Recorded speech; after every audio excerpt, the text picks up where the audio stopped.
अस्सलामुअलैकुम वरहमतुल्लाहि वबरकातुहू। प्यारे नाज़रीन, प्यारे बच्चों, आप सभी का इस्तकबाल है, आप सभी का खैर मकदम है इस यूट्यूब चैनल पे। प्यारे बच्चों, माक़बल वाले सबक में हमने पढ़ा था कहकशां हिस्सा दोम का चैप्टर नंबर 11 का सब्जेक्टिव सवाल और जवाब, और उसके बाद फिर आपकी किताब के अंदर जो सबक दिया गया है उसको हमने पढ़ा था, यानी कि मौलाना अबुल कलाम आज़ाद का लिखा हुआ ख़त गुबारे खातिर, उसको पढ़ा था। फिर मौलाना अबुल कलाम के आज़ाद के बारे में हमने पढ़ा। यानी कि मैं आपको बता देना चाहता हूँ, ये फ़हरिस्त आप देख लें, आपके तो किताब के अंदर ये सारी चीज़ें दी गई है, जिसकी वजह से मैं नहीं बताता है कि चूँकि जितनी भी चीज़ें पढ़ानी है जो सिलेबस में है वो सारे के सारे किताब के अंदर दिया गया है। तो क्यों ना बताने के बजाय, मतलब बच्चे तो खुद ब खुद समझदार हैं, उस चीज़ को तो देख सकते हैं। तो मोहल्ले जो इस्तिदलाल है जिसे कहा जाता है, जो ज़रूरी चीज़ें हैं उसको पढ़ाया जाए, यानी कि इधर उधर की बातें न की जाए, समझ रहे ना।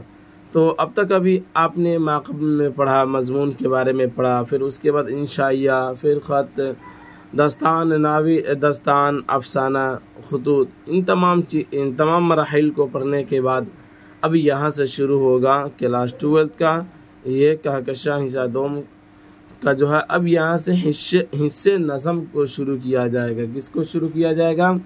हिस्से नज़म को। यानी हिस्से नज़म के अंदर मुख्तसर चैप्टर्स है, तो इसको पढ़ेंगे। फिर उसके बाद गज़ल, और उसके बाद क़त्ए तारीख़, मरसिया, इस तरह से फिर हम आगे बढ़ते हुए चले जाएंगे। तो बहरहाल चलिए शुरू करते हैं। शुरू करने से पहले बता दूं कि आप शुरू से आखिर तक इस सबक के अंदर बने रहिए। आज के सबक के अंदर हम पढ़ने वाले नज़म के बारे में पढ़ेंगे, अली सरदार जाफ़री के बारे में पढ़ेंगे, फिर उनका लिखा हुआ क्या कहते हैं नज़म गुफ्तगू, जो आपके निसाब के अंदर शामिल है, इसको पढ़ेंगे। तो चलिए बिला ताख़ीर देखते हैं। कहते हैं, सर सैयद के ज़ेरे असर मगरिब की तेज़ हवाओं का जो शोर उठा, उसी में नज़्म जदीद की दाग बेल पड़ी। यानी कि सर सैयद साहब ने जो तहरीक बर्पा की, जो तहरीक सर सैयद की तहरीक से जो लोगों के दिलों में, लोगों के सोच और ज़हन के अंदर जो तब्दीलियाँ आई, वो एक काबिल बयान है, समझ रहे ना। चूँकि उर्दू के अंदर उर्दू को फ़रोग़ देने में, उर्दू को तरक्की दिलाने में सर सैयद अहमद साहब का हाथ जो है वो बहुत ज़्यादा है। ये मतलब हत्तल इम्कान ये चाहते थे कि किस तरह से हमारे देश के लोग पढ़ लें और बेहतर हो जाएं, और सब के सब क्या हो भाई, एक होकर रहे, एकजुट होकर रहें, ताकि फिर आने वाली तमाम मुसीबतों से ये लोग लड़ सके और अपने देश को उन दुनिया के देशों से सबसे बेहतर बना सके। समझ रहे ना, जाहिर सी बात है, होता भी ऐसे ही कि जो लोग पढ़े लिखे होते हैं उनकी सोच हमेशा पॉजिटिव होती है, यानी अच्छी ही होती है। वो किसी भी चीज़ के बारे में बुरा नहीं सोचते हैं। लेकिन हालात आज उसके बिल्कुल उल्टा हो चुका है कि ये लोग जितना भी जो गद्दी पे बैठा हुआ है, जो कुर्सी पे बैठा हुआ है, सब लुटेरा चोर है सब, ठीक है ना। हमेशा से उसकी ये नापाक साजिशें हैं कि किस तरह से मुसलमानों को भी बदनाम कर दिया जाए, इनको ख़त्म किया जाए, फिर उसके बाद सारी चीज़ों को हड़प लिया जाए।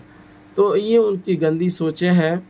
तो बहरहाल जिसकी भी इस तरह की सोचें होती है, फ़ी नफ्सी कह लीजिए, कुछ पल के लिए अगर उसे कामयाबी मिल भी जाए तो वो हमेशा के लिए बरकरार नहीं रहती है। चूँकि ये इतिहास है, ये तारीख़ गवाह है इस बात की कि फ़िरौन, हामान, क़ारून को जितने अल्लाह ताला ने ताकत दिया था और जितना ख़जाना दिया था, मरते दम तक किसी को भी उतना नहीं मिलेगा, इतना ज़्यादा दिया था, समझ रहे ना। चूँकि वो पहला बादशाह था फ़िरौन, जिसने दावा किया था, खुदाई का दावा किया था। और कहा जाता है, तारीख़ के अंदर भी ये बातें मिलती है कि फ़िरौन जो था वह ऐसा शख्स था कि पूरी ज़िंदगी में कभी भी उसके सर में दर्द तक भी नहीं हुआ। यानी कि कह लीजिए उसके सर में ज़र्रा बराबर दर्द तक भी नहीं हुआ, समझ रहे ना। तब तो वो खुदाई का दावा किया था। बहरहाल ऐसे लोगों को अल्लाह ताला ढीला छोड़ देते हैं ताकि वो क्या करें और अकड़े, और फिर वो जब मरेंगे तो फिर अल्लाह के दरबार में तो जाना ही है, फिर वहाँ तो हिसाब किताब हो ही जाएगी। तो इस तरह से आप तो जानते हैं उसके बारे में। इस तारीख़ के अलावा और भी बहुत सारी तारीख़ आप जानते हैं कि जिसने भी इस तरह की गंदी राजनीति की और गंदी सोच लेकर समाज में चला फिरा, दूसरों को क्या कहते हैं भलाई दूसरों के लिए नहीं सोचा, तो फिर किस तरह से तबाह बर्बाद हुआ तारीख का मुताला करके देखेंगे। एक नहीं अनेक मिसालें आपको देखने को मिल जाएंगी। तो कहते हैं सर सैयद साहब जो है ये जो तहरीक चलाए थे, तो मगरिब की तेज़ हवाओं का जो शोर उठा उसी में नज़्म जदीद की भी दाग बेल पड़ी। समझ रहे ना, यानी कि उसी वक्त नज़्म जदीद की नया नज़म की दाग बेल पड़ी। उसके बाद कहते हैं एक ख्याल को सिलसिले से आगे बढ़ाना और इर्तिका के बाद वह अंजाम तक पहुँचे, मगरिब में नज़म के लिए यही तरीका रहा है। समझ रहे ना। मुहक्कम तालीम हुकूमत पंजाब ने 1865 ईस्वी में जिस अंजुमन पंजाब को यूसफुल नॉलेज की तौसी के लिए कायम किया, उसमें मोहम्मद हुसैन आज़ाद की नज़ामत के दौरान जान पड़ गई। मतलब यह कि पंजाब की हुकूमत ने उस वक्त 1865 ईस्वी में एक अंजुमन बनाई जिसकी मकसद ही यही थी कि क्या किया जाए, इसको बेहतरीन यानी कि एक वसी एक कुशादा बनाया जाए नज़म को। समझ रहे ना। और उसकी कायदा और उसका बागडोर किनके हाथ में दे दिया, मोहम्मद हुसैन साहब की क्या कहते हैं हाथ में दे दिया गया। तो जब इनके हाथ में मिला तो फिर उसी वक्त से इसके अंदर जान भी पड़ गई। समझ रहे बाबू। चलिए कोई भी दिक्कत होती है, परेशानी होती है, आपको समझ में नहीं आता है, आप बेला झिझक कमेंट करके पूछें, इंशाल्लाह आपके सवालों का जवाब दिया जाएगा और आपकी जो भी ज़रूरतें होगी इंशाल्लाह उसको ज़रूर पूरी की जाएगी। आप घबरा जाते हैं कि क्लास नहीं हो रहा, क्या रखा, जैसे कि मान लीजिए आज ही हम पढ़ेंगे तो 2 सफ़ा ये 2 सफ़ा ये 4 सफ़ा यानी 5 सफ़ा पढ़ेंगे। तो बताइए कभी कभी एक दिन में 2 दिन में 5 सफ़ा पढ़ लेते हैं, कभी कभी तो एक दिन के अंदर 17 16 सफ़ा पढ़ क्लास हो जाता है। तो जो टारगेट हमने बताया है वो मुकम्मल हो जाएगा, आपको घबराने की ज़रूरत नहीं है।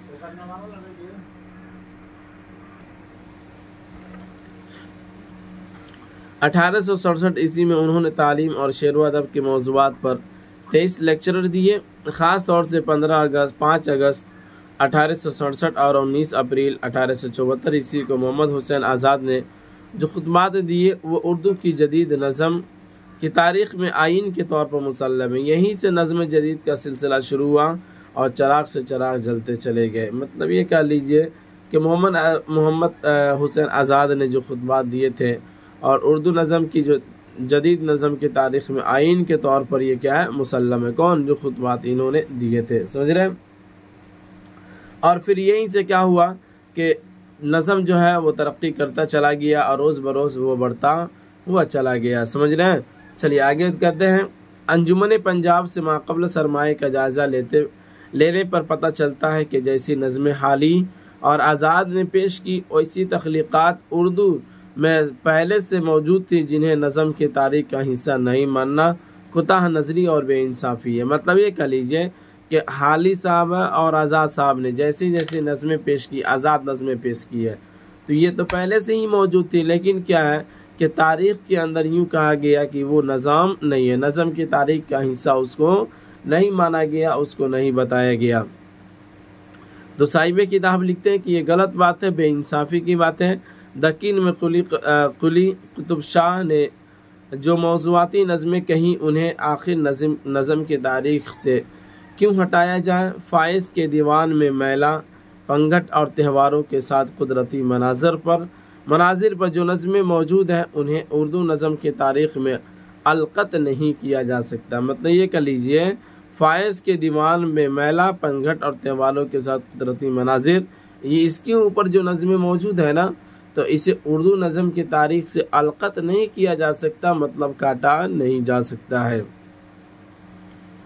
उसके बाद कहते हैं नज़ीर अकबर आबादी ने वाक़ईतन नज़म की मौज़ूआती और हयाती इम्कानात तलाश किए।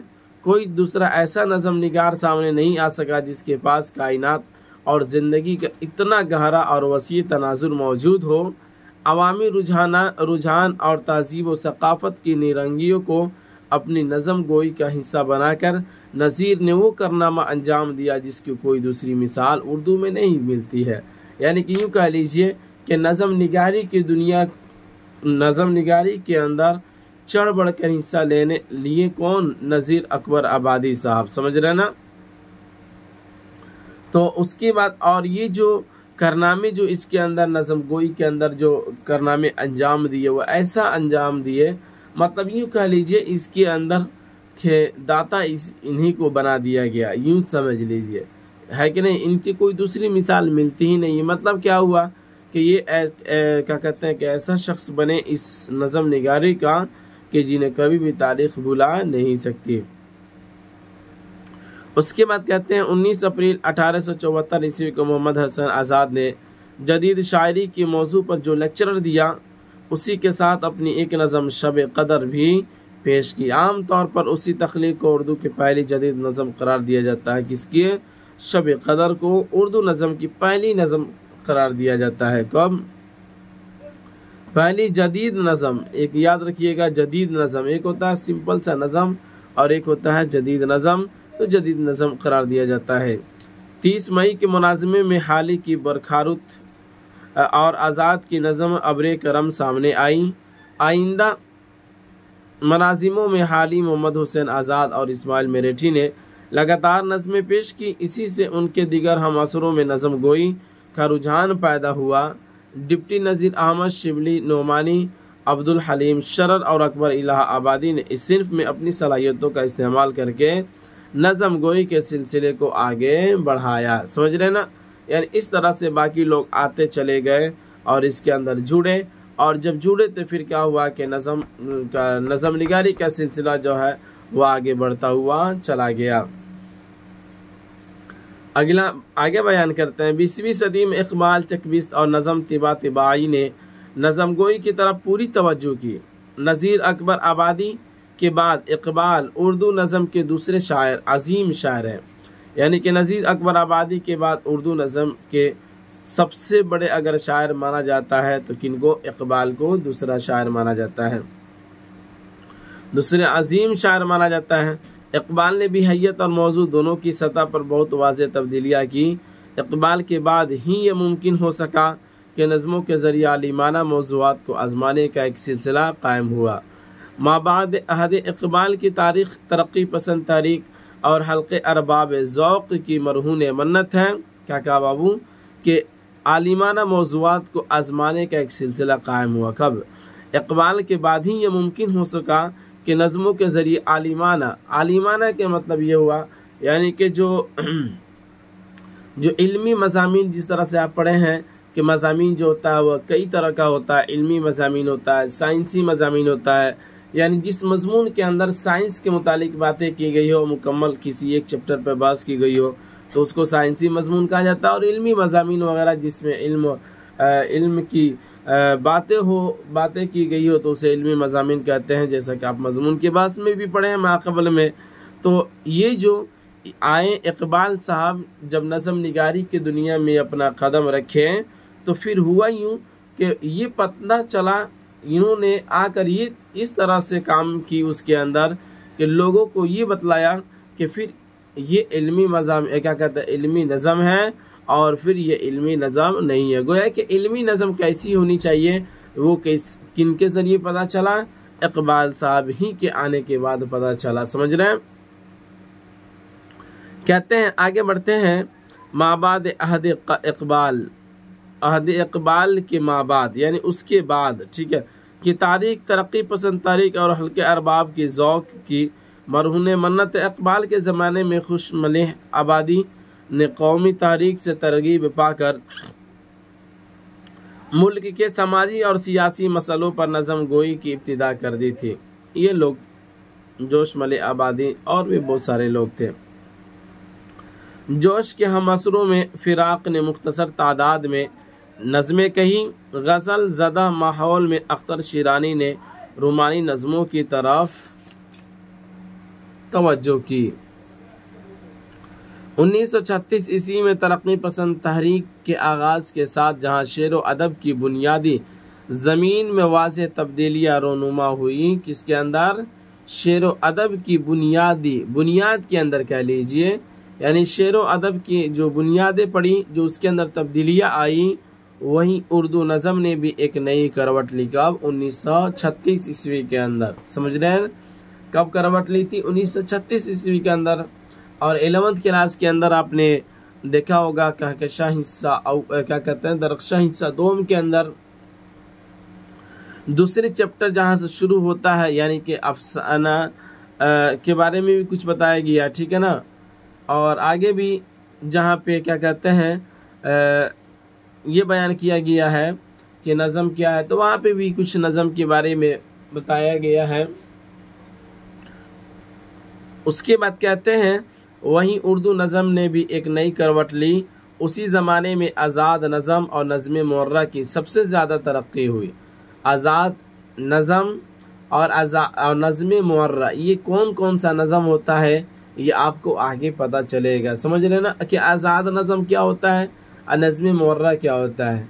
तो ये सारी चीज़ें आप आइए आगे आपको इंशाल्लाह पता चल जाएगा। आज़ाद को तो जानते हैं, नज़म नज़्म मुर्रा ये क्या है, क्या चीज़ होती है, तो आगे आने के बाद इंशाल्लाह आपको पता चल जाएगा। जब उस तरह की नज़में पेश की जाएंगी तो आप उसको जब पढ़ेंगे तो समझ में आ जाएगा कि आज़ाद नज़मों के अंदर किस तरह की बातें होती है, किस तरह कलाम किया जाता है, और नज़्म मुर्रा के अंदर जो होता है वो किस तरह का कलाम होता है। सारी की सारी चीज़ें आपको मालूम होंगी।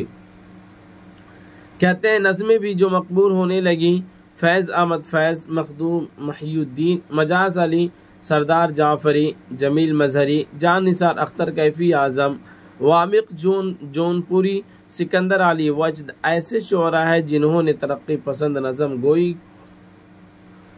को बुलंदी आता की। यानी कि तरक्की पसंद 1936 ईस्वी के अंदर हुआ ना, एक नई करवट ली। तो ये लोग जितने भी हैं ये ऐसे लोग हैं जिन्होंने नज़म को क्या किया भाई, बुलंदी आता की, यानी नज़म को बुलंदो बाला किया, नज़म को ऊंचे लेवल तक लेकर ये लोग गए। समझ रहे हैं? हल्के अरबाब ज़ौक़ के अहम शोरा में राशिद मिराजी, क़य्यूम नज़र और मजीद अमजद की शायरी उर्दू नज़म के बेहतरीन दौर से इबारत है। ख़ास तौर से राशिद मिराजी और अख्तरुल ईमान उर्दू जदीद नज़म के ऐसे मुसल्लस हैं जिनके शायराना कमालात पर गौर किए बगैर आगे बढ़ना मुमकिन नहीं है। मतलब कौन? राशिद मिराजी और अख्तरुल ईमान, ये लोग ऐसे उर्दू जदीद के नज़म के ऐसे मुसल्लस हैं। मुसल्लस के मतलब यूँ कह लीजिए ऐसे ये लोग हैं, यानी कि कह लीजिए ये ऐसे अहम लोग हैं कि जिनका कहते हैं जिनके शायराना कमालात पर गौर व फिक्र किए हुए आगे बढ़ जाना ये मुमकिन भी नहीं है। ये यूँ कह लीजिए कि जदीद नज़म के अंदर ये लोग जदीद नज़म को आगे बढ़ाने संवारने में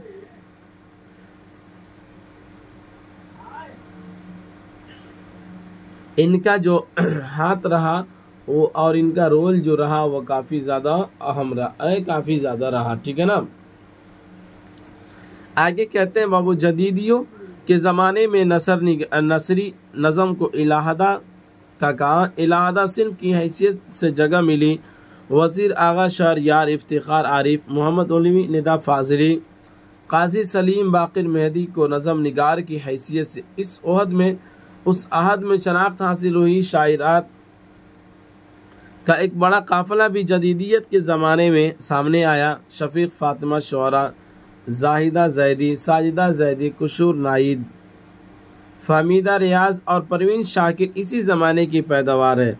मतलब जिस तरह से कहते हैं ना कि जदीद दौर के अंदर जदीद नज़म निगारी के दौर में हुआ कुछ यूँ के मर्द में तो आइबे किए, इसके अंदर बहुत सारे लोग उसको आगे बढ़ाने में आए, उसके अंदर नज़म निगारी की और नज़म निगारी को बुलंदी अता की। लेकिन कहा जा उसी दौर में कुछ क्या कहते हैं शायरात का भी एक काफ़िला हुआ, यानी कि बहुत सारी शायरा भी मैदान के अंदर आई और उन्होंने अपना जलवा दिखाया। समझ रहे ना, जिनमें से कुछ का नाम यहाँ पे जिक्र किया है। तो ये सब के सब क्या कहा, उसी ज़माने की पैदावार है।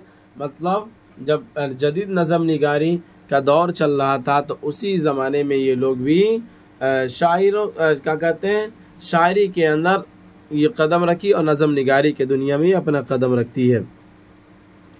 यह एक सच्चाई है कि मौजूदा दौर में दानिशवराना फ़िक्र के इजहार के लिए नज़म से बेहतर शायरी में कोई दूसरी सिर्फ मौजूद नहीं है। क्या कहा कि अभी एक सच्चाई भी है, हकीकत भी है कि अभी मौजूदा दौर में दानिशवराना फ़िक्र के यानी कि सही फ़िक्र को जाहिर करने के लिए कोई ऐसी जगह नहीं है, कोई ऐसा प्लेटफार्म नहीं है कि मौजूदा दौर में दानिशवराना फ़िक्र को क्या कर लिया जाए, लोगों के दरमियान जाहिर कर दिया जाए, लोगों को बता दिया जाए। समझ रहे ना, कोई ऐसा प्लेटफार्म नहीं मिलता, कोई ऐसी चीज़ें नहीं मिलती है नज़म के अलावा। उसी को कहते हैं, ये एक सच्चाई है कि मौजूदा दौर में दानिशवराना यानी कि अक्लमंदी वाला फ़िक्र जो होता ना, यानी अक्लमंदी के ज़रिए किसी चीज़ को जो बयान की जाती है, कर लीजिए दानिशवराना फ़िक्र के इजहार के लिए नज़म से बेहतर शायरी में कोई दूसरी सिन्फ नहीं है। इसके अंदर बहुत सारी चीज़ें बयान की जाती है। समझ रहे हैं, आपके दरमियान जब आएगा नज़म तो उसके अंदर आप देखेंगे कि कितनी अक़ल और फ़िक्र और सोच को उसके अंदर नज़म के अंदर बयान किया जाता है। ख़ुद आपकी किताब के अंदर जो अगला आ रहा है उसके अंदर आप देखेंगे हिंदू पाक के बारे में नज़म गोई की गई है, सरदार अली जाफ़र ने की है। सरदार अली जाफ़र ने उसके अंदर जो बातें लिखी है वो काफ़ी अहम है, वो काबिल ज़र से वो आब ज़र से लिखे जाने के काबिल है। समझ रहे हैं, आगे बढ़ते हैं। तो ये रहा आपके दरमियान नज़म के बारे में मुख्तसर सा मालूमात जिसको आपने पढ़ा, ठीक है ना। चलिए अब इसके आगे हम देख लेते हैं अली सरदार जाफ़री ये कौन थे। जिस तरह से बाकी लोगों की ज़िंदगी के बारे में आप पढ़ते हुए आ रहे हैं, इसी तरह से इनकी भी ज़िंदगी में आप इनकी ज़िंदगी के बारे में पढ़ेंगे। ये कौन थे, क्या नहीं थे, कब पैदा हुआ, नहीं हुआ। चलिए घिसी पीटी बात है। कहते हैं 29 नवंबर 1913 ईस्वी को अली सरदार जाफ़री बलरामपुर यानी उत्तर प्रदेश में पैदा हुए। लखनऊ, दिल्ली और अलीगढ़ के तालीमी इदारों में उन्होंने तालीम मुकम्मल की। तरक्की पसंद तारीख के इब्तिदाई मेमारों में उन्हें शुमार किया जाता है।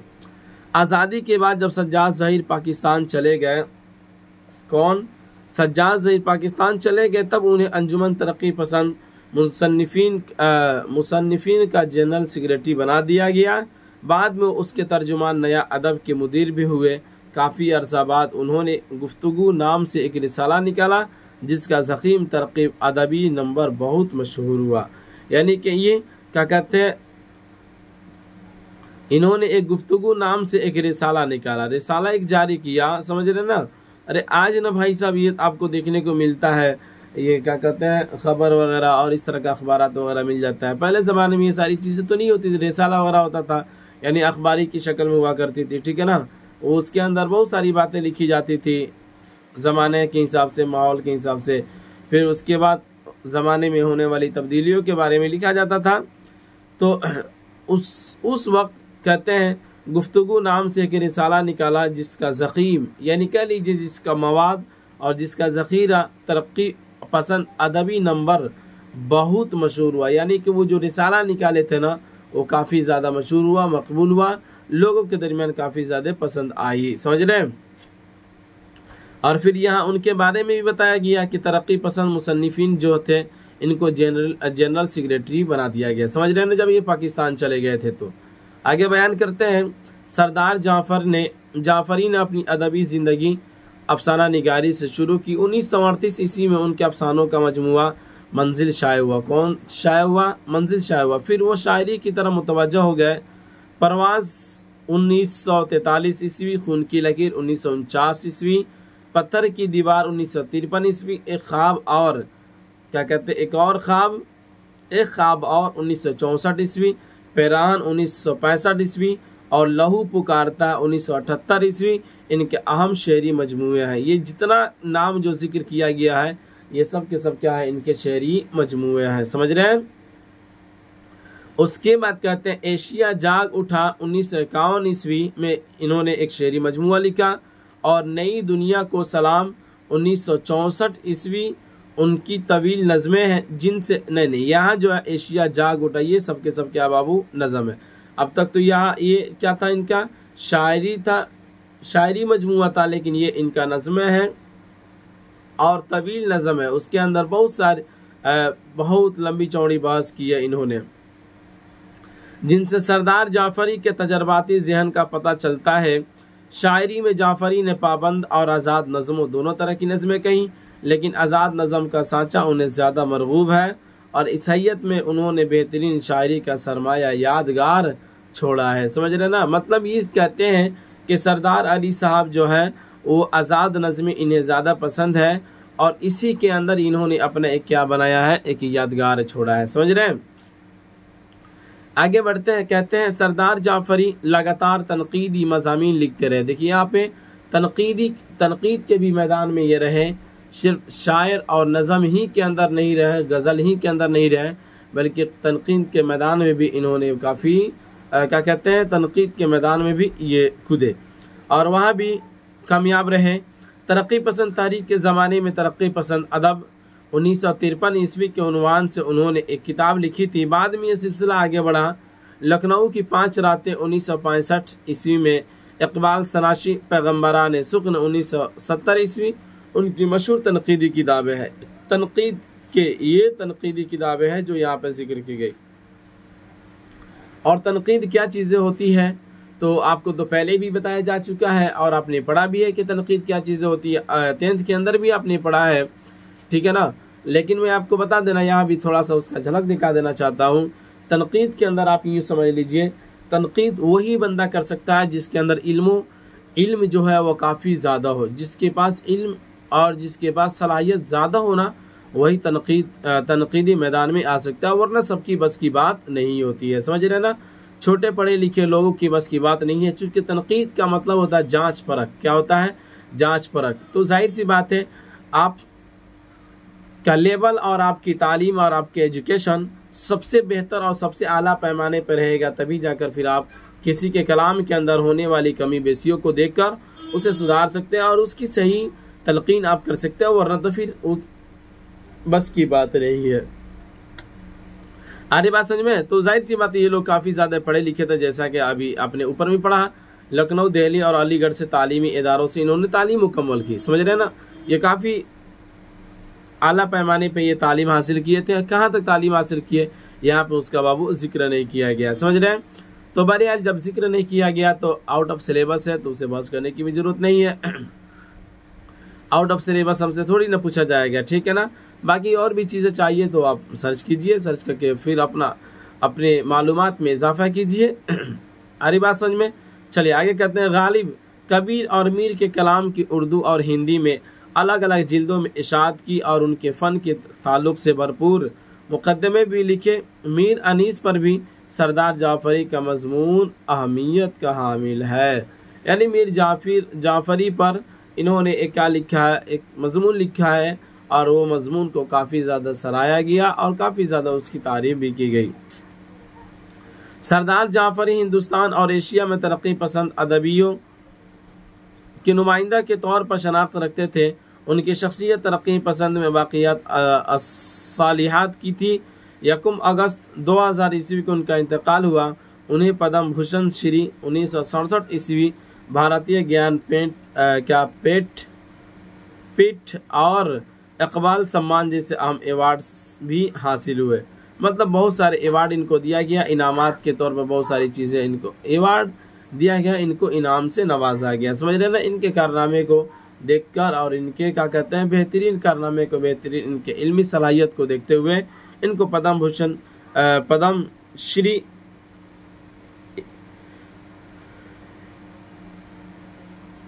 अवार्ड से भी नवाजा गया। फिर उसके भारतीय ज्ञान पेट और इकबाल सम्मान जैसे अहम अवार्ड से भी इनको क्या कर दिया गया, सरफराज किया गया। समझ रहे हैं ना, यानी इनको नवाजा गया। आगे बढ़े तो ये रहा आपके दरमियान अली सरदार जाफरी साहब के बारे में मुख्तसर मालूमात जिसको आपने पढ़ा। चलिए अब आगे देखते हैं इनका लिखा हुआ नज़म जो आपके निसाब के अंदर शामिल है। हिंदू पाक दोस्ती के नाम। देखो पाक का मतलब होता है यहाँ पाकिस्तान लिए हैं, ठीक है ना, हिंदू मतलब हिंदुस्तान, ठीक। तो दोस्ती के नाम इन्होंने एक नज़म की है और ये काफ़ी बेहतरीन नज़म लिखी है इन्होंने। कहते हैं गुफ्तगू बंद ना हो, बात से बात चले, सुबह तक शाम मुलाकात चले, हम पे हंसती हुई ये तारों भरी रात चले। क्या कहते हैं? हम पे हंसती हुई ये तारों भरी रात चले, भले ही हमारा ये देश जो है वो बट चुका है दो हिस्सों में, लेकिन हमारे दरमियान बात होती ही रहनी चाहिए, किसी भी तरह का कोई भी तफरका नहीं होनी चाहिए, समझ रहे ना। उसके बाद कहते हैं हम जो अल्फाज के हाथों में हम हैं संगे दुश्मनाम, तंज झलकाए तो झलकाया करे जहर के जाम, तीखी नजरे हो तरश अबरू खमदार रहे, बन पड़े जैसे भी दिल सीनों में बेदार रहे, बेबसी हर्फ को जंजीर बपा कर न सके, कोई कातिल हो मगर कत्ले नवा न कर सके। यानी किसी भी तरह की बातें हो जाए हम दोनों के बीच में, लेकिन फिर क्या होनी चाहिए, हम दोनों के दरमियान कोई तफरका वाली बातें और कत्ल वाली कोई बातें नहीं होनी चाहिए, ठीक है ना। आगे कहते हैं सुबह तक ढल जाए, सुबह तक ढल के कोई हरफे वफा आएगा, इश्क आएगा बसद लफ्ज़ अपा आएगा, नजरें झुक जाएगी दिल धड़केंगे लब कांपेंगे, खामोशी बोसी लब बन के महक जाएगी, सिर्फ गुंचों के चटकने की सदा आएगी। यानी कहते हैं घबराने की जरूरत नहीं है, वक्त बढ़ता जाएगा, टलते जाएगा, और फिर एक सुबह आएगी कि वफा आएगा और फिर वफादारी आएगी। यानी कि यूँ कह लीजिए, सबका खुलासा यूँ कहिए कि फिर एक वक्त आएगा कि मोहब्बतें ज़रूर भी ज़रूर होंगी, समझ रहे ना। उसी को कहता इश्क आएगा बसद लफ्ज़िशें पाएगा, जाहिर सी बातें मोहब्बतें आएंगी तो उसके अंदर लफ्ज़िशें तो होंगी ही, नज़रें झुक जाएंगी दिल धड़केंगे लब कांपेंगे होठ कांपेंगे, खामोशी बो से लब बन के महक जाएंगे, सिर्फ गुंचों के चटकने की सदा आएगी। और फिर आगे बढ़ते हैं, और फिर हरफो नवा की न ज़रूरत होगी, चश्मो आबरू के इशारों में मोहब्बत होगी, नफरत उठ जाएगी मेहमान मुरव्वत होगी। यानी कि जब कहते हैं ना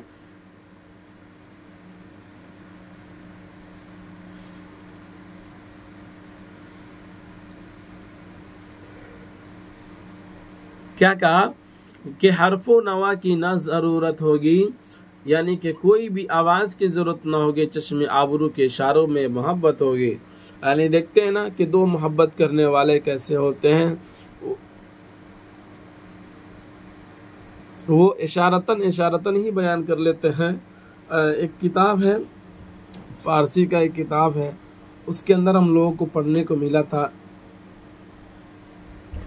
कि मोहब्बत करने वालों की कैफियत ऐसी होती है कि वो भले ही वो दो जिस्म होते हैं, लेकिन वो ज़ाहिरी तौर पर दो जिस्म होते हैं, लेकिन वो रूहानी तौर पर अंदरूनी एतबार से कह लीजिए तो वो दोनों एक ही जिस्म होते हैं, समझ रहे ना। वो इशारे में ही बातें कर लेते हैं, वो कनखियों से बातें कर लेते हैं, वो इशारे से वो अपनी सारी बातें कर लेते हैं, समझ रहे ना। और होता भी ऐसा ही, देखते भी है आप, समाज के अंदर भी बहुत सारी चीज़ें इस तरह की जन्म ले ली है, क्या कहा जाए। बहरहाल कहते हैं चश्म आबरू के इशारों में मोहब्बत होगी, नफरत उठ जाएगी मेहमान मुरव्वत होगी। यानी कि एक वक्त आएगा कि बात ही से मोहब्बत नहीं बल्कि इशारों से ही भी क्या होगी, मोहब्बत हो जाएगी। यानी कि मोहब्बत इतनी ज़्यादा हो जाएगी कि इशारे में भी मोहब्बत झलकेंगी। आगे बढ़े, कहते हैं हाथ में हाथ लिए सारा जहां साथ लिए, तोहफे दर्द लिए प्यार की सौगात लिए, रेगजारों के अदावत के गुजर जाएंगे, खूं दरियाओं से हम पार उतर जाएंगे। यानी कि एक वक्त आएगा कि हम क्या करेंगे, दर्द का तोहफा लिए प्यार की सौगात लिए, रेगजारों की अदावत गुजर जाएंगे। यानी रेगिस्तान, यानी कि यूँ कह लीजिए अदावत यानी दुश्मनी की जो बातें हैं, एक वक्त आएगा कि वो गुजर जाएगा और खून के दरियाओं से हम पार उतर जाएंगे। यानी खून का जो दरिया है, जिसे आप यूँ कहिए कि जो नफ़रत की जो बातें हैं, एक वक्त आएगा कि वो ख़त्म हो जाएंगे और हम सब क्या हो जाएंगे, फिर ज़रूर हम दोनों के दरमियान मोहब्बतें हो जाएंगी, समझ रहे ना। तो ये रहा, आपने पढ़ा सरदार अली जाफ़र साहब का लिखा हुआ गुफ्तगू, जो नज़म है हिंदू पाक दोस्ती के नाम से जो इन्होंने लिखा है। उम्मीद करते हैं कि आपको समझ में आया होगा। और इस तरह से आपने सरदार अली जाफ़री के बारे में पढ़ा, फिर नज़म के बारे में भी आपने पढ़ा, ठीक है ना। तो चलिए इजाज़त दीजिए, फिर मिलेंगे अगले वाले सबक में। इसी पर इख्तिताम करते हैं। खुदा हाफिज़।